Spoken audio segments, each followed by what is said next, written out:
À présent, vous savez qu'un chef de projet interagit quotidiennement avec les membres de son équipe. Ce que vous ne savez peut-être pas, c'est que les chefs de projet font également partie d'un écosystème plus vaste au sein de leur entreprise ou organisation. Les projets ne sont pas la seule entreprise à laquelle un chef de projet peut participer.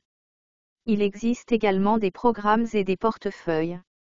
Un projet est une entreprise à objectif unique, un programme est un ensemble de projets et un portefeuille est un ensemble de projets et de programmes à travers l'ensemble de l'organisation. Pensez grec de cette façon, des projets peuvent exister à l'intérieur de programmes, qui peuvent exister à l'intérieur de portefeuilles. Notez que j'ai dit peut car ce ne sera pas toujours le cas. Les projets peuvent également exister en tant qu'initiatives distinctes et non liées. Mais s'ils font partie de quelque chose de plus grand au sein de l'organisation, les projets peuvent devenir un programme. Les succès collectifs et séparés de tous ces trois reposent sur des améliorations continues. Alors, qui sont les personnes qui gèrent ces divers efforts et qui conduisent au succès? Pensons à cela de manière organisationnelle, en commençant par le chef de projet. Un chef de projet supervise les projets individuels et a des livrables concrets à court terme. Le chef de projet est chargé d'améliorer continuellement le projet qui lui est assigné. Un gestionnaire de programme supervise des groupes de projets, et même d'autres gestionnaires de projets, et se concentre sur les objectifs commerciaux à long terme. Ce gestionnaire de programme est chargé d'améliorer continuellement la collection de projets qui lui est assignée. Un gestionnaire de portefeuille supervise un regroupement de projets et de programmes et leur assure une gestion centralisée. Ce gestionnaire de portefeuille est chargé d'améliorer continuellement la collection de projets et de programmes qui lui est assignée. Différentes entreprises peuvent avoir des noms légèrement différents pour ces rôles, mais le concept est le même. Examinons un cas où ces rôles créent directement une amélioration continue pour leurs organisations. Un chef de projet a décidé de proposer des formations transversales mensuelles aux membres de son équipe. Leur équipe est petite, il pense donc qu'il est utile que des personnes d'autres départements comprennent leur charge de travail et leur processus.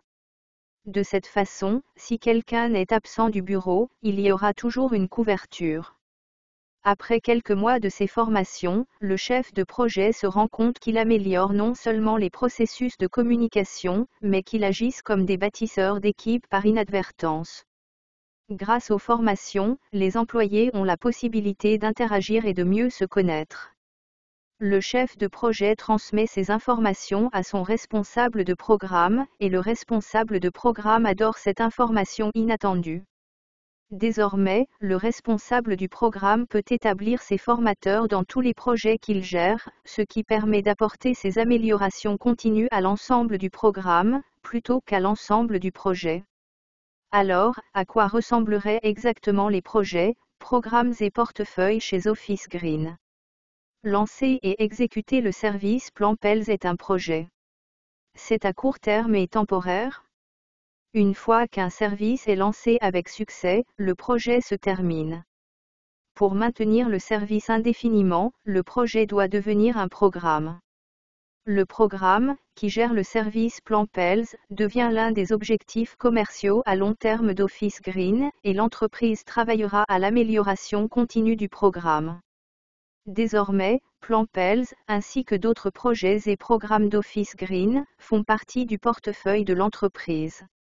Au fur et à mesure que des améliorations continues sont exécutées dans Project Plan Pels, le programme, les portefeuilles et Office Green en remarqueront les avantages.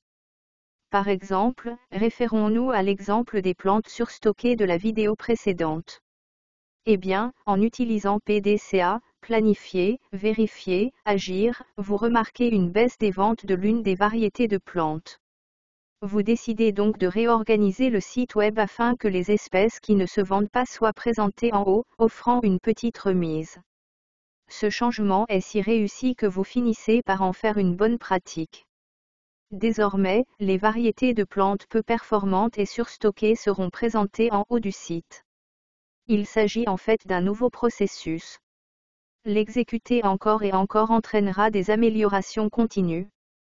L'amélioration continue que vous avez apportée au projet se reflète bien dans votre programme et votre portefeuille, car maintenant qu'il a été testé, la même stratégie peut être mise en œuvre à l'échelle de l'entreprise pour tous les autres sites et produits de l'entreprise, réduisant ainsi les déchets et augmentant les revenus à travers le planche. Si plusieurs ou tous les projets d'Office Green voient la même amélioration, cela profite directement au programme, qui est le collectif des projets.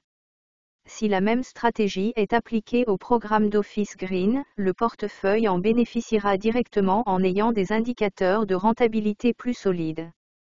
Nous avons maintenant appris à définir un programme et en quoi il diffère d'un projet.